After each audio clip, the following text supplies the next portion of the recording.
You're listening to the Ecocide Report, a monthly podcast from Stop Ecocide International and the Movement for Ecocide Law. Stop Ecocide International is working tirelessly to get ecocide recognised by the International Criminal Court, but we need your help. If you value this content or want to support the work of Stop Ecocide International, you can become a patron over at patreon.com for just 1 hour's wage per month. Your support makes our work possible, and we can't thank you enough. Hello everyone, welcome to episode 8 of the Ecocide Report. I'm here with Jojo Mather. Did you want to go through our agenda for today? Yeah, so we're in an unusual setting today. We're actually at the Watershed in Bristol, and there's been an event here today coordinated by the University of West of England, which has been a discussion of a whole number of different stakeholders around ecocide law and developments, particularly in the UK, but of course it has touched on many broader themes, and we'll be touching on a number of those in this episode. Excellent. There's been so much that's happened, obviously, in the interregnum. We've had COP28, you've been doing work with the ECD, you've also met with the European Council.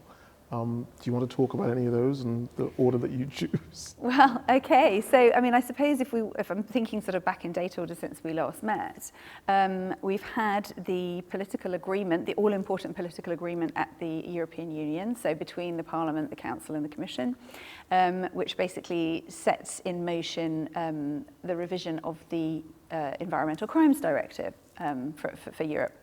And that has been a massive milestone in terms of the momentum towards ecocide law, because in that revised directive there is now going to be the inclusion of what they have called a qualified offence, which basically is saying that, you know, any one of a broad list of crimes which has also been expanded in that environmental crimes in that directive, if any of those is committed to the extent that it creates severe and long-lasting or irreversible damage, which obviously is very much ecocide language, then it will have more severe penalties, and there'll be, you know, sort of corresponding seriousness, weight and sentencing associated with that.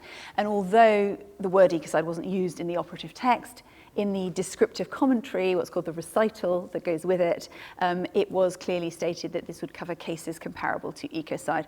And so when we look at how fast that means this whole initiative has been moving, it's quite extraordinary, because we think about 4 or 5 years ago, no governments were talking about ecocide, you know, and then November 2023, the EU makes political agreement to actually legislate for something very close to that. So we're talking, for international law, that's kind of rocket speed. And so it's very encouraging to see those developments. And that has also kind of pushed the conversation at the international level kind of up a notch. So, I mean, we can talk about COP shortly as well, but right after COP28, a couple of us went out to the UN in New York, where the Assembly of States Parties for the International Criminal Court was taking place. And it was quite clear from conversations there that, you know, that whole shift with the European milestone, if you like, has really moved the conversation in a subtle but profound way from, you know, if this is going to happen, to how it is likely to happen. And that is really quite, you know, an important development. And it's really kind of, again, it's moved everything kind of up yet another gear. That's excellent. We also heard a little bit about, if you like, some domestic ecocide action here in the UK, the Scottish Ecocide Bill. Absolutely. So MSP Monica Lennon has been championing an ecocide bill for Scotland that is currently still going through, at the time of recording, it is still going through its consultation process. So if we get this episode out on time, you may even still have time to go and contribute to the Scottish consultation at ecocide-law.scot, I believe it is. And we had Monica Lennon with us today, explaining the journey of how that's been to move that forward, and that conversation at the regional level in Scotland. And it's very important that these moves are supported and advocated for at all levels. You know, it's the local level, it's the regional level, it's the international level.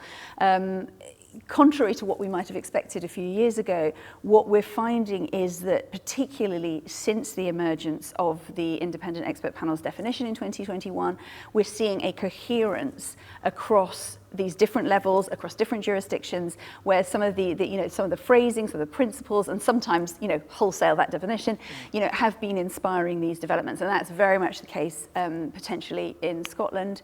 So it's really exciting to see that development. And we know that the consultation's already had a decent number of responses, but it would be really exciting to have, more people join that, and for it to be made clear that this is important. And I think Scotland is interesting particularly as well, because Scotland will also be looking to the EU in terms of harmonising what they're doing there as well. So, it's really exciting times. I mean, with the EU development, we're talking about 27 states that are all going to have to move somewhat in this direction. There'll have to be a minimum. At minimum, they'll have to harmonise with what's been said at the EU level, and actually, there may be states that will actually, take that additional step and sort of into that kind of territory of a general offence of anything that creates this level of harm. And actually, excitingly, Belgium is about to do that this coming week, in the sense that their penal code has been revised to include ecocide, and that is effectively is going to be formalised this coming week in early February. So all very exciting. That's an amazing result. The idea of having a Belgian domestic ecocide law in a couple of weeks is, wow, it's a game changer. But something similar, not exaggerated, but something similar is going on in the UK, in England as well, because Baroness Boycott has a private member's bill. That's right. So Baroness Boycott from the House of Lords, a crossbench lord, she has put forward a private member's bill on ecocide specifically, again closely aligned with the proposed international definition. Now, we don't know, because of the fact that, as everybody's talking about, this is a massive election year around the world, also in the UK, and the time span that we have before that election may mean that it's unlikely that the bill will, come to fruition, in its full sense, but it may reach a second reading. And what is important about that is that it is raising awareness, it is educating, it is educating Westminster, and that is really important, because what we're seeing at a global level is that there is an already established direction of travel, and sooner or later, all states are going to have to start considering this. So a private member's bill like this is a brilliant way of bringing the conversation into the House of Lords and having it more broadly discussed. And that's going to be significant in terms of the conversation in this country. Last year, we had the largest COP in its history, over 100,000 attendees. And Dubai was incredibly eventful and very full and packed. Did you want to talk in a bit more detail about what Stop Ecocide International did? Yeah, we took a sizable team to attend COP28, and that was interesting in itself. There were some organisations that boycotted COP28 because of it being in Dubai and the president of the COP essentially having connections with the oil industry. Completely understandable, but at the same time, I mean, for us, we felt that it was absolutely, fundamentally important that this issue of ecocide law is brought into the conversations at these enormous conferences. And of course it is also, these big UN conferences are exceptional opportunities to access policymakers and influencers, as well as key NGOs and other players. And so it's incredibly important when one is building a global conversation around, particularly around a very specific issue, which is what we're doing. We felt that it was actually very important that we were there. And we had quite a varied team, including yourself. It was brilliant to have you with us. And we had a number of Youth for Ecocide Law, which is a big and growing, very fast-growing global youth network with us, who did an incredible job of bringing the ecocide law conversation into many different events and contexts around the conference. We also had an official side event, joint with the Republic of Vanuatu, which is who we often partner with, a country that never ceases to amaze me in how much it really punches above its weight in the diplomatic sphere and just doing incredible work. And we shared that stage with also the Fossil Fuel Non-Proliferation Treaty, as well as the campaign for a moratorium on Arctic development in the Arctic, extractive development in the Arctic. So kind of various legal, if you like, avenues. And it felt like, and actually we ended up kind of describing it as sort of the reality check panel, in the sense that, you know, there's a certain, you know, there's so much discussion and sort of wrangling over wording and all of this that goes on at the level of the negotiation, the climate negotiations. And I think, you know, it becomes so easy to just focus on carbon. It becomes so easy to, you know, focus on sort of nuances of wording when we have a situation where the key vital ecosystems of the planet are constantly being damaged and destroyed, and actually making that connection between ecosystem destruction and climate is a really important thing to do, and to actually say, well, look, actually, this is what's happening, and what's needed is something muscular, something legal.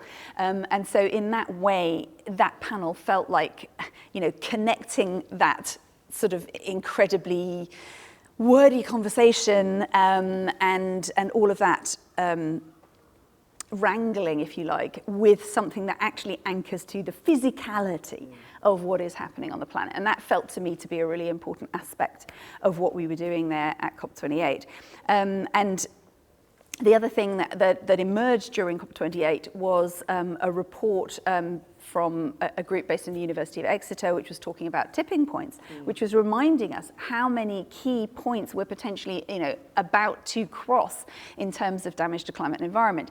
But what was also interesting about that report is that it also listed, and as far as I'm aware, this is a first, it also listed not just 5 very scary tipping points, but 5 positive tipping points in terms of things that could actually start to shift that vicious cycle and towards a virtuous one. And guess what? Ecocide law was amongst those 5 tipping points. And I think that's really telling because, you know, having, you know, this kind of intervention that kind of inserts itself into the fabric of the system, but really has that potential to create a new framing and a level of deterrence and like I say, a kind of a connection, a direct anchoring in what's happening in reality to the physical planet. So that was also a really encouraging thing to have that report come out. That's excellent. I mean, one of the really strong features, I mean, there were less strong features. One of the stronger features of the UAE declaration was for the fact that the first time ever in the carbon COP process, the biodiversity target from COP 15 was brought in, the 30 by 30 goal, hence emphasizing the fact that Stop Ecocide International's work protecting local and global ecosystems is now pivotal, even in the carbon COP process. Could you talk in a bit more detail about ASP? Yeah, the ASP, so that's the Assembly of States Parties to the Rome Statute of the International Criminal Court. So for us, as an advocacy organisation around ecocide law, it's absolutely our sort of main event every year, if you like. And it's where all the states that are, you know, signatories to the Rome Statute meet up, usually in The Hague. In 2023, in December, it was actually in New York, which happens every few years when they're electing judges. And we have a presence there. We've had a presence at that assembly for the last few years. It was, of course, in the 2019 assembly that Vanuatu put to the rest of the members of that assembly that they should consider the addition of ecocide into the Rome Statute. And since then, we've been collaboratively with those most climate vulnerable states like Vanuatu, Samoa, Bangladesh, running side events in the margins of that assembly, building that conversation year on year. And there were actually 2 events this year focusing around ecocide. So we did one in collaboration with the permanent missions to the United Nations of Vanuatu and Samoa. And there was another one that was backed by Ukraine, Estonia, and Romania.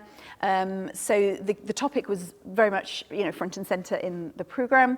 And we also, as we always do at these events, we held also closed-door meetings, inviting, you know, state members, you know, ambassadors, legal advisors, and so forth. And, you know, we could see, and I mentioned this briefly earlier, but we can see that the developments in Europe and also the fact that a number of national jurisdictions have also had ecocide law proposals put in the last sort of 6 months had really started to shift that conversation. And, we continue to, offer advice and assistance and convening support around growing that conversation within that context. And we certainly expect to see that to sort of move to another level of seriousness this year. So that's also been a very important shift. Hello everyone, I'm here with Natalie Bennett. We've just attended a Stop Ecocide International event here at Bristol. We're going to be exploring her thoughts about the day that we've had. Natalie, how are you finding it? Well, it's been a really constructive day, and it's great to look at both the different nations of the UK-wide and the international perspective together, because we have a planet that's absolutely on the edge. We've exceeded, the Stockholm Institute says, 6 of the 9 planetary boundaries they've identified. And we've got to look at this holistically and say we have to protect the ecosystems that we are as a human animals part of, we live within, we utterly rely on. Excellent. So ecocide is definitely a core part of resolving our climate ecological emergency. Talk to me in a bit more detail about the salient points you came out with today. What were the top 3 things you heard today that made you think, I want to work on this particular aspect of the topic and take it forward? Well, I think what we heard today was we've started the debate, and we're hearing the Scottish Parliament is consulting on a law there in Scotland. I was a couple of years ago able to get the first debate in the British Parliament of the new definition of ecocide. So the first thing is we've got this on the agenda. We're starting there. We have a number of nation states that are championing it. The next step is where do we go now? And what's really crucial is that we actually keep the momentum going, keep it going forward. We heard talk today that it might be within a year's time we might be actually seeing this debated at the ICCC. So we've got to that point. But then I think the third thing we've also got to think about is how does this fit together with a whole lot of other initiatives that are happening, initiatives like the duty to prevent law, which is coming in some degree in the EU, that's happening in the UK as well. How does this fit with future generations, bills and acts? So we've got to look at how of this is all an ecosystem, if you like, of law. How does all this work on a technical and practical kind of level? Excellent. So if you were talking to an audience of people who didn't know very much about Stop Ecocide law, not just its implementation either in domestic or international jurisdictional focus, where would you say would be a good place to start looking at it in terms of examining definitions or thinking about the implications for their ordinary everyday lives, or even thinking about the broader international context in which this is being discussed? What sort of story would you ask people to tell themselves or explore? Well, I think it's really useful to think of this in terms of pictures, and we had some wonderful art that I think will be incorporated in this program, recording what we did today. But if you think about what does ecocide mean, I think we can imagine 2 pictures. One, a beautifully thriving mangrove forest, for example, and then a decimated desert of dead soil. And that sums up what is ecocide. And if we paint that picture to people, we were talking about how groups of the Children's Parliament in Scotland has looked at this issue. I think most people will instinctively get that that's something we cannot allow to happen. And I think the other important thing to get across is we're not talking here about individual behaviour. We're talking about system change. We're talking about giant corporations that produce products that people have no choice but to buy and use. And those corporations putting the externalised costs, exposing us all to that pollution, to an unhealthy world, to damaging our health. So we have to think that we're talking here about something that's systemic, not something that's focused at all on individual behaviour. That's excellent. I think looking at systemic issues, both domestically and internationally, are there certain precursors for wider change that you've seen? Are there new developments that have happened in the recent past that give you hope for the future? Well, I think where we are now is people realise that where we are now is profoundly unstable. It's not going to continue as it is now. And when I first got involved in politics, people would say, oh, we've had this financial shock or we've had this environmental event, but we'll go back to normal soon. I think there's a general understanding that we are now in the age of shocks. There is no normal, there is no sustainability in what we have now. And so there is a real genuine understanding of the need to change. little advert, I've got a book coming out soon called Change Everything, and we need to change everything. And what's behind that is an understanding that we have now a cost of living crisis. We have now, particularly in Britain, a public health crisis. We have all of these crises, and they're caused by the failure to transition to a sustainable economy, a sustainable world. So it's not a case of saying, oh, we can't afford to do this now because it's too expensive. We can't afford not to do this, and the messes we're in now are because we haven't done it previously. We've just spent a day going through elements of Stop Ecocide law, focusing on where the UK is now and how progressive progress can be made in that legislation. What did you find most interesting about the day? Well, I mean, I've been working on ecocide issues for an awful long time, and sometimes we were much engaged with the sort of the past ecocide discussions at the UN level, etc. So it's really nice now to start getting down into sort of concrete discussions about what it would mean to have domestic legislation, etc. You know, for many years I've been looking at the international arena where, you know, there was what we would call, a massive hole in international law. Where you have, an individual can be prosecuted for, committing genocide, but not massive environmental destruction. So it's always been something I've been very, very interested in, and it's especially when we have now a global ecological crisis, the importance of having an international crime of ecocide has always been something that I've been very, very concerned about. But it's really nice now to see discussions as well to go in tandem with the international level. Discussions about what it would look like in a domestic, national context. So yeah, it's getting down to the nitty-gritty and trying to pin down exactly what it would look like in a domestic context. So that's the most interesting thing for me. No, you're right. I think that the gap in the Treaty of Rome that allowed ecocide to go unpunished separately was a gaping gap. And in terms of implementing that in UK law, the process is important. But I also want to talk to you about the destination.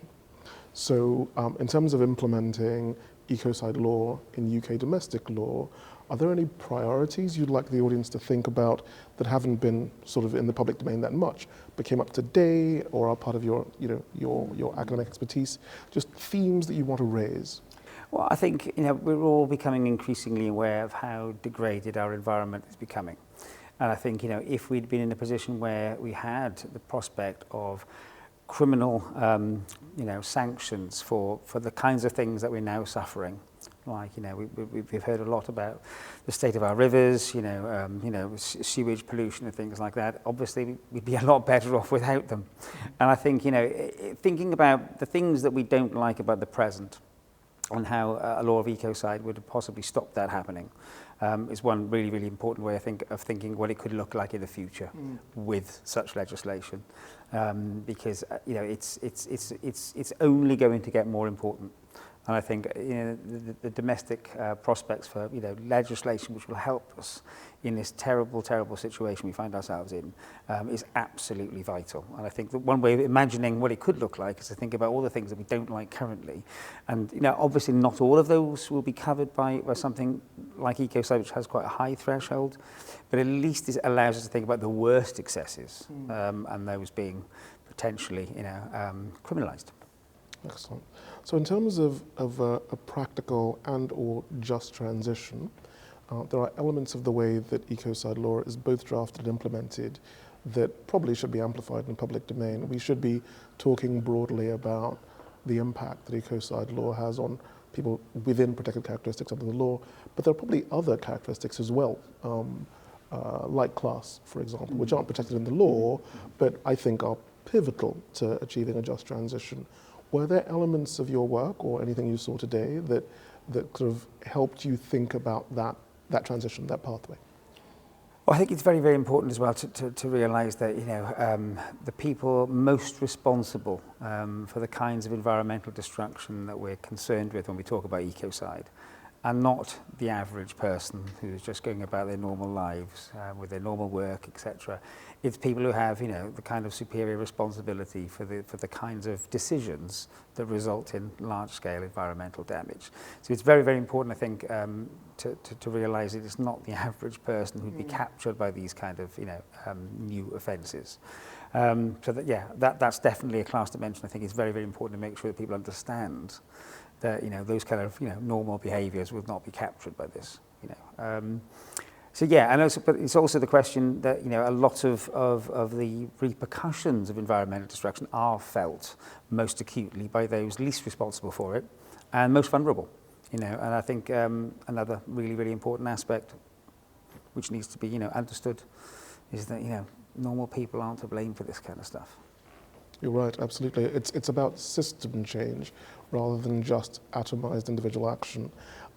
A very interesting comment came up in one of the conferences recently at Davos, actually, where the head of the IMF, Kristalina Georgieva, talked about direct and indirect subsidies that global fossil fuel companies receive, and talked about repurposing those.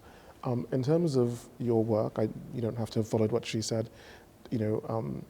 verbatim, but in terms of your work, those sorts of ideas about repurposing subsidies and how they sit alongside the development of a practical polluter-pays principle, are those themes that you want to develop in your work, and how do you think those sorts of things are relevant to the audience of this program? Well, I think I've generally been more concerned with incentivizing good behavior, right? So, things like, we see with the fossil fuel industry having tax breaks and things like that. I think that all needs to be, channeled into much more environmentally friendly energy production, etc., renewables and things like that. So that's where I would think, government intervention would help, and take away those kind of incentives from the most polluting activities, most polluting companies, most polluting endeavours, and channel that kind of incentivization towards much more green and renewable projects. I mean, that's where I see the hand of government coming alongside criminalising the worst behaviours. Hey, good afternoon, Monica.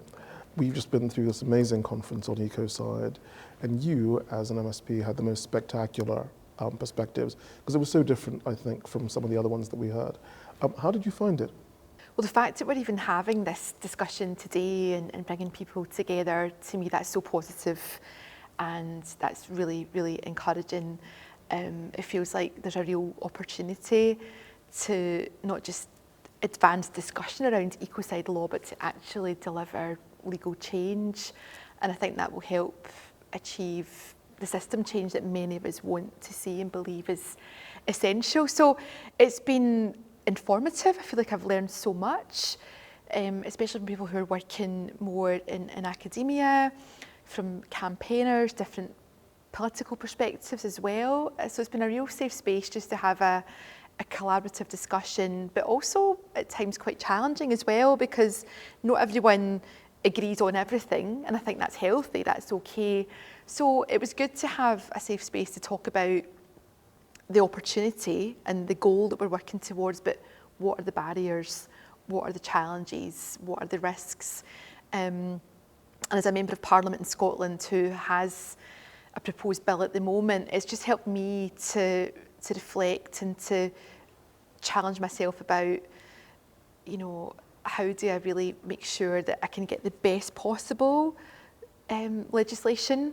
So today's been really good, just to think about all the different angles and things that I hadn't really thought about as well. That's excellent. I think that one of the themes that emerged when we spoke today was about the way that local action impacts national legislation. And you mentioned that the local authorities in Scotland had a slightly more cooperative partnership in the way that they interacted with national government. Could you talk in a bit more detail about that? Certainly maybe the advantages that you feel you've had in being able to coordinate between these two layers of government in Scotland. Yeah, I think I was able to draw on my background working in local government as an officer. I used to be a planner many years ago, and I was also a local councillor in my community in Hamilton in South Lanarkshire, which is not far from Glasgow. And so I'm a big believer in local democracy and the important institution that is local government. Because sometimes we think about a hierarchy and you feel that, parliaments and governments are much more important than what happens in local town halls and so on. But in Scotland, we certainly have an ethos where we're trying to work towards principles where there are different spheres of government and one isn't more important than the other. So we don't always get it right, and if you speak to individual councillors and council leaders and government ministers, there's always tension and there's always arguments. But coming back to principles, it is about how do we get cooperation, how do we get co-production, how do we make sure that the legislation and policy that is agreed on nationally can actually be delivered locally, because if you don't have that local buy-in and local infrastructure, you're not going to get those national outcomes you're looking for. So we don't always get it right, but these principles are there, and most recently articulated through the Verity House Agreement, which is a partnership between local government and central government. So when we take evidence on bills, on proposals for legislation in the Parliament, local government are a really, really important stakeholder in all of that and partner. So I know that if my bill progresses through Parliament, the relevant parliamentary committee will want to hear what's the local government view on this. So if local councils come to the table and say, we don't think this could work, we don't have the resources, we don't have the skills, this is not enforceable, then it's just not going to be successful. So that's why it's been really important to think about, well, is there a role here for a more grassroots, sort of a bottom-up approach? And I think council motions have been discussed, because we've seen examples in Camden, and there's some discussions in Scotland about how local government can really send a signal, I suppose, to national government, but to corporations as well, and to others, that this is something that local government cares about and has a view. So yeah, I think there's definitely a big role there for local government. Could you talk to us about what inspired you to bring this bill as an MSP to Holyrood? Well, I've been hugely inspired by the work of Stop Ecocide International, and back in 2021 I started to learn much more about SEI and about ecocide law, because I hadn't really heard about it before. And when I realised that there had been so much campaigning and advocacy led by Polly Higgins, led by Jojo Mehta and so many others, I felt quite guilty actually that I hadn't known about it and hadn't been doing more. So I had a lot of learning to do, and that was back at a time when COP26 was happening in Scotland, in Glasgow. So it felt like there was a real need to do something, and it's a great privilege to be a member of Parliament, and I felt that I had an opportunity and a platform to do something. And looking across the political landscape, both at a UK level but also in Scotland, there was a real deficit in terms of policy and political commitment on ecocide law. So it felt like it was something that we could look at in Scotland, and I've been really pleased with the cross-party interest. There's been a lot of support and a lot of enthusiasm. So I've now got this consultation that makes it a bit more real, and we're testing out positions and ideas, but just really inspired by the need for action, and to realise that we can have campaigns and movements, but you also need political action, and you need to have legislation. So the fact that we have a climate and nature emergency that just seems to be getting more serious by the day, we don't really have time to waste. And I feel like if I can do something, not just for my constituents here now, but for future generations, it's about how do we prevent ecocide, and I feel like there's something we can do. I'm here with the Dr. Suwita Randhawa, a lecturer at the University of West of England, who has hosted a pretty spectacular conference on ecocide law. And I wanted to turn to you to find out what your motivation was. Why did you pull this conference together, and did you come close to achieving some of your goals? Thank you, Chidi. I suppose the main impetus behind this was as an ecocide researcher and sort of getting stuck into the academic side of things, but also keeping an eye out on real world developments, noticing how it's quite a fast pace level of developments happening across the world, except for in the UK. And as a couple of months went by, I noticed that there were sort of pockets of developments happening, for example, in Scotland, in the House of Lords in the UK. And it seemed to me that there needed to be a bit of a bringing together of these different stakeholders who were in some way raising awareness and the conversation on ecocide in the UK. So I suppose as part of the research I'm doing, the other side of it was to, in a way, convene interested stakeholders, ranging from Stop Ecocide International, heads of political parties, interested academics, councillors, to think about more strategic action on how we could support the criminalisation of ecocide, not only within the UK, but also the international criminalisation of ecocide. Excellent. So obviously we had a great panel, a very diverse group of stakeholders you pulled. Within the context of the output that came out today, are there snippets of the output that you can share that indicate contributions that helped you amplify the gap between domestic ecocide action and international progress, for example? So I think on the whole, it's been a recognition of the interconnectedness of this project. It's one that you can't sort of see it in isolation. There's an interrelationship between the local, the national, and the global. And I think the workshop today really brought that to the fore, how action taken in these respective spheres will often have a bit of a spiraling effect. Hey, good afternoon, Carla. Would you like to introduce yourself? Yes, well, I've got a few different hats. I'm co-leader of the Green Party of England and Wales, but I'm also a councillor and a parliamentary candidate right here where we are today in Bristol. Excellent.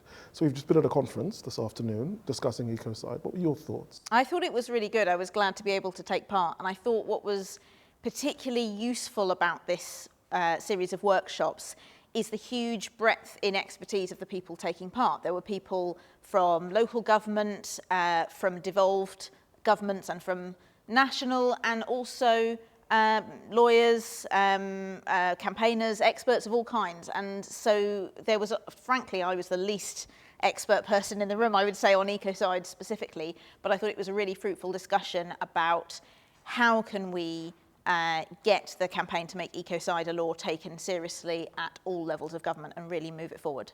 Excellent. Now, one of the things you're well known for is being one of the leading figures in the UK to call for climate change emergencies at local authority level.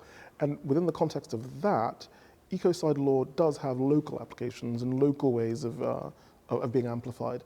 How do you envisage the ecocide conversation unfurling in Bristol? Well, I think we had an interesting discussion in the workshop about what role local government might have, because obviously I've got experience in getting motions passed at a local level that have national and international ramifications, because I wrote the climate emergency declaration that ended up being the first in Europe.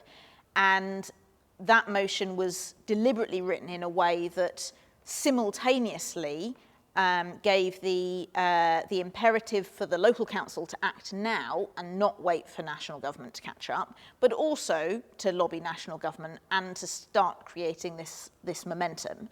So I think that's the question, really. I don't know if I've got the perfect answer, but the discussion that we had today around, do we want to do something similar where we encourage councils to all pass motions on ecocide? It's a tricky question, because is it mostly something that's better done at an international level, or is it something where councils have a role? Clearly, the definition of ecocide is a pretty high bar for defining what ecocide is.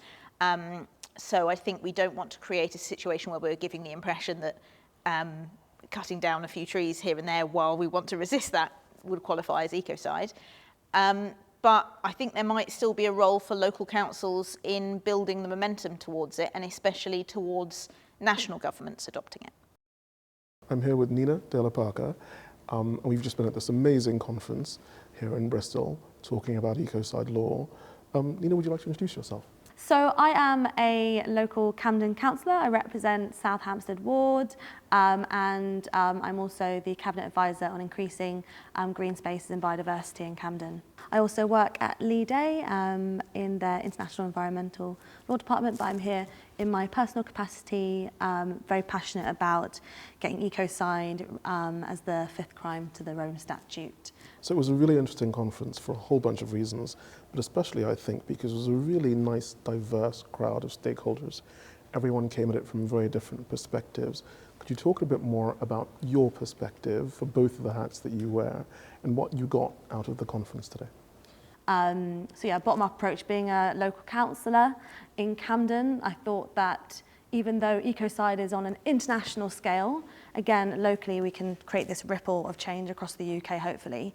And I do think that everyone can make a difference, and I think we need to really empower people that they can do that. I think Camden Council, being the first council to recognise Ecocide as a local authority, was a great thing.